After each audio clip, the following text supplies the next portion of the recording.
नमस्कार। हर हर महादेव। मैं काशी से आचार्य रवि प्रकाश मिश्र आप सबों के समक्ष आज एक महत्वपूर्ण बिंदु पर चर्चा करने के लिए उपस्थित हुआ हूँ। गजाननं भूतगणाधिसेवितं कपीतजम्बू फलचारुभक्षणं उमासुतं शोकविनाशकारकं नमामि विघ्नेश्वर पादपंकजं। भगवान गणेश, आदि गणेश, शिव पार्वती के प्रिय गणेश, भगवान कार्तिक के अनुज गणेश, रिद्धि सिद्धि के दाता गणेश और शुभ लाभ के पिता गणेश की चर्चा करने के लिए आज आपके समक्ष उपस्थित हुआ हूँ। मित्रों, अभी आने वाले माघ मास के कृष्ण पक्ष की चतुर्थी तिथि को बहुत ही महत्वपूर्ण गणेश चतुर्थी व्रत है। हालांकि गणेश चतुर्थी तो हर मास के दोनों पक्षों में आता है और लोग जो गणेश जी के भक्त हैं वो गणेश चतुर्थी का व्रत या पूजन हर मास के दोनों पक्षों में करते हैं, परंतु जो लोग नहीं भी करते वो भी माघ मास के कृष्ण पक्ष की चतुर्थी तिथि को उनका पर्व, उनका त्यौहार, उनका आशीर्वाद लेने के लिए निश्चित रूप से मनाते हैं या उत्सव में संलग्न होते हैं। मित्रों, ऐसे तो 56 विनायक का हमारे शास्त्रों में वर्णन है और माता पार्वती के पुत्र हैं, भगवान शिव जी के पुत्र हैं और देवताओं की इच्छा से वो अग्र पूज्य हैं। चाहे देव कार्य हो या पितृ कार्य हो, देव पूजन हो या पितृ पूजन हो, किसी प्रकार के पूजन में, किसी भी शुभ अशुभ कर्म में बिना उनके आवाहन के, बिना उनके पूजन के, बिना उनके आराधना के हमारा कोई भी कार्य मंगल नहीं होता, शुभारंभ नहीं होता। मित्रों, अभी जनवरी के अंतिम दिन यानी 31 जनवरी को इस बार गणेश चतुर्थी यानी गणेशोत्पत्ति का पर्व मनाया जाएगा। मेरी काशी में तो मनाया ही जाएगा, संपूर्ण भारतवर्ष में मनाया जाता है। मित्रों, गणेश चतुर्थी का पर्व आप तो जानते ही हैं, दिन भर लोग उपवास करते हैं और रात्रि में चंद्रोदय होने पर लोग चंद्रदेव को अर्घ देकर चंद्रदेव का पूजन करके और उस व्रत को पूर्ण मानते हैं। मित्रों, इस बार रात्रि के 8:20 पर चंद्रोदय विद्वानों ने बताया है, पंचांगकर्ता ने बताया है। ऐसा आपको जानकारी देना मुझे उचित लग रहा है ताकि आपको कोई असुविधा न हो। गणेश जी की उत्पत्ति की कथा बताना मेरे समझ से समय बर्बाद करना ही है, क्योंकि वो तो आप जानते हैं। मित्रों, मेरे विचार से उस दिन जो दीक्षित नहीं भी है गणेश मंत्र से, वो भी गम गणपतये नमः इस मंत्र का अगर एक माला जप करे तो उसके लिए अच्छा है, अर्थात पुण्यकारी है। उस दिन अगर आप गणेश गायत्री का मंत्र जपें, यथाशक्ति एक दंताय विद्महे वक्रतुंडाय धीमहि तन्नो दंती प्रचोदयात्, यह मंत्र अगर आप जपते हैं तो भी आपके लिए कल्याणकारी है। एक तो गायत्री, ऊपर से गणेश गायत्री। तीसरा मंत्र, इसकी दीक्षा आवश्यक है, इसलिए मैं महागणपति का मंत्र नहीं बता रहा। महागणपति का मंत्र गणेश मंत्रों में शीर्ष स्थान रखता है।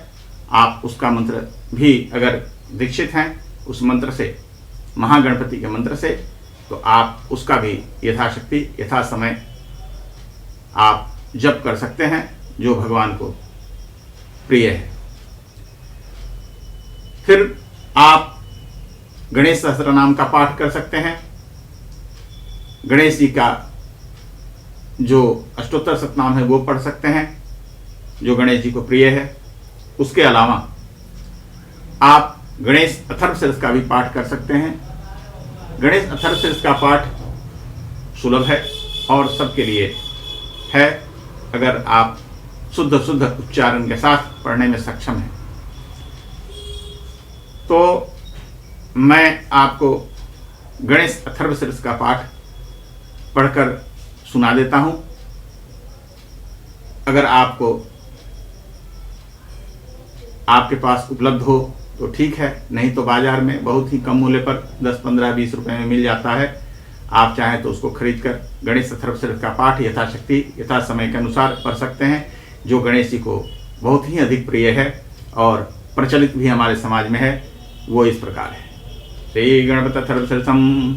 ओम नमस्ते गणपते त्वमेव प्रत्यक्षं तत्त्वमसि त्वमेव केवलं कर्तासि त्वमेव किलं धर्तासि त्वमेव किलं हर्तासि त्वमेव सर्वकिलं ब्रह्मासि त्वं साक्षादमाश्रितमृतमच्मि सत्यमच्युतमक्तारं श्रोतारं दातारं धातारं तातारं धातारं जन्मस्य संवत्सरात् पुरस्तादुत्तरातात् दक्षिणातात् चतुर्वातात् उद्धरातात् सर्वोत्तमा पाहि पाहि समन्तात् त्वं वाङ्मयस्मि चिन्मयत्वं अनन्तमयस्त्वं ब्रह्मत्वं सदानन्दात् तुष्टितं प्रत्यक्षं ब्रह्मास्मि ज्ञानविज्ञानमयसि सर्वं जगदिदं तत्तो जाते सर्वं जगदिदं तिष्ठति सर्वं जगदिदं तुलमे सर्वं जगदिदं प्रत्येकं मुमिरापो नलो नीलो नभः तुम चत्वारि वाक्पदानि तुम गणत्रातीत तुम कालत्रातीत तुम देहत्रातीत तुम मूलाधार सोषितं तुम शक्तित्रात्मक तुम योगिनी ध्याते नित्यं तुम ब्रह्मा तुम विष्णु रुद्र सुमिंद्र सुमग्ने समवाय तुम सुरेश तुम चंद्रमा तुम ब्रह्म भूर्भुवः स्वः पूर्ण चारणादि तदंतरम अनुसार प्रतरर्धं तारेण उदं तत्मनो स्वरूपं गकार पूर्वकार मध्यम रूपम अनुसार चंद्र इंद्र उत्तर रूपम नाद सुंदरम संध्या संधि सहसा गणेश विद्या गणकृते निच्चरित गायत्री छंदा महागणपति देवतांगम गणपतिनम एकदंताय विद्महे वक्रतुंडाय धीमहि तन्नो दन्ति प्रचोदयात् एकदन्तं चतुर्हस्तं पाशमुखधारणं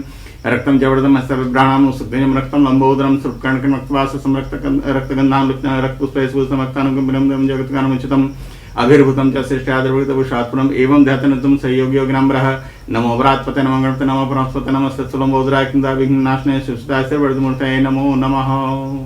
ये गणपति अथर्वशीर्ष है। आप इसका भी पाठ करें तो भगवान की प्रीति आपको प्राप्त होगी। भगवान आपके मनवांछित इच्छा की पूर्ति कर सकते हैं। आप उनको प्रश्न करने के लिए इसका प्रयोग कर सकते हैं, या फिर जो थोड़ा कठिन है फिर भी अगर आपको लगता है कि मैं कर पाऊँ तो वो आप कर सकते हैं।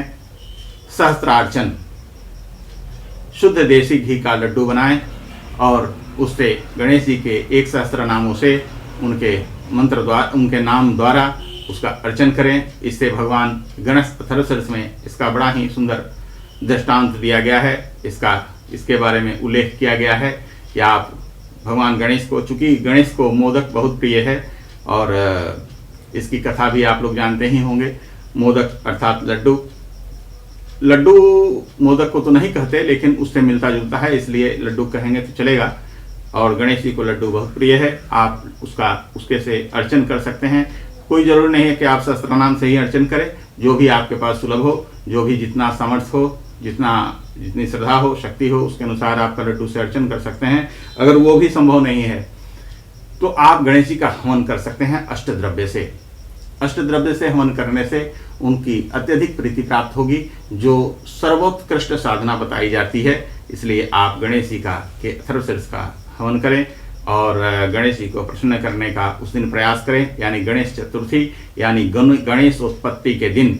इससे पार्वती माता पार्वती, जो शक्तियों की मूल स्रोत हैं, शक्ति की मूल स्रोत हैं, उनकी भी प्रीति प्राप्त होगी। भगवान शिव की प्रीति प्राप्त होगी। गणेश जी के पूजन से समस्त देवताओं को प्रसन्नता प्राप्त होती है, समस्त देवताओं की कृपा प्राप्त होती है। इसलिए मेरा आपसे ऐसा कहना है कि गणेश जी की साधना से, किसी भी देवता की साधना करें उसमें गणेश जी की साधना जरूर करें, और गणेश जी को प्रसन्न करने के लिए, अपनी साधना में पूर्णता लाने के लिए गणेश जी का माघ कृष्ण पक्ष की चतुर्थी तिथि को उनकी आराधना जरूर करें। यह आपके लिए शुभ होगा।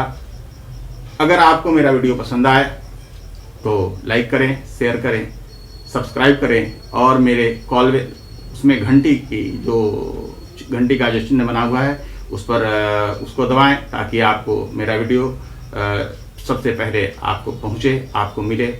और आपको कुछ जानकारी चाहिए तो मेरे फ़ोन नंबर पर संपर्क कर सकते हैं। मेरा फ़ोन नंबर 9335184503 है। इस पर आप संपर्क कर सकते हैं। मैं पुनः मिलूँगा आपसे अगले वीडियो में। नमस्कार। हर हर महादेव।